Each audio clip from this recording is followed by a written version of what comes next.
5 kelas, Sulandono tidak pernah lupa membawa sapu tangannya agar bisa bertemu Sulasi. Ketika tanggal 15 bulan purnama, acara bersih desa pun diadakan. Sulasi pun mulai menari, melenggak-lenggok diiringi musik, dan masuk dalam kurungan dan kerasukan roh halus. Sulasi menari, melenggak-lenggok diiringi musik. Pada saat itu, Sulandono dipanggil ibunya. "Putraku, Sulandono, kemarilah jika kamu ingin bertemu dengan Sulasi." Yang dipanggil adalah Roh Sulandono. Begitu juga dengan Sulasi. Jadi yang menari bukan Sulandono, bukan Sulasi, melainkan Sulasi yang kerasukan roh halus. Suatu hari bangsa Jin merasa terganggu ketentramannya karena Sulandono melakukan semedi dan mengumumkan barang siapa yang bisa menghentikan semedi Sulandono akan dijadikan raja Jin. Akhirnya muncul Kalaregi.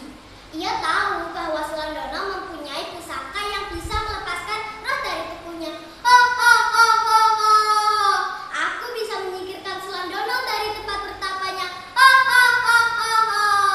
Sesumbar Kalaregi. Dan aku akan menjadi raja Jin. Sombong Kalaregi. Malam bulan purnama tiba. Seperti biasa, Sulasi akan bertemu Sulandono. Tapi semedi Sulandono diganggu oleh Kalaregi yang berusaha melepas sapu tangan dari lengannya. Kalaregi berubah menjadi kupu-kupu.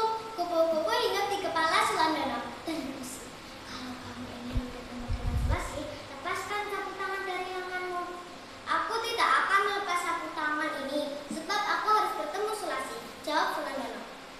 "Tanpa sapu tangan pun kamu bisa bertemu dengan Sulasi," rayu Kalaregi.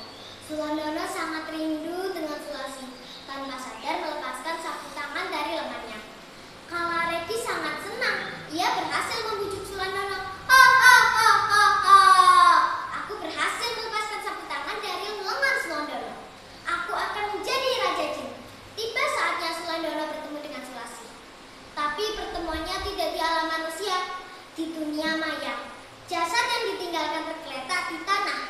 Roh Sulandono dan Sulasi tidak dapat kembali ke jasadnya, sebab Sulandono telah ingkar janji melepaskan sapu tangan dari lengannya. Mereka berdua tidak dapat kembali ke alam manusia dan abadi di alam lain.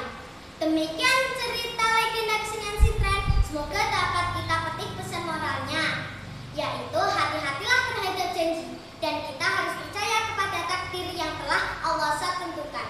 Tarian yang dilakukan Sulasi sampai saat ini masih bisa kita saksikan dalam tarian yang dikenal dengan nama Tari Sintren.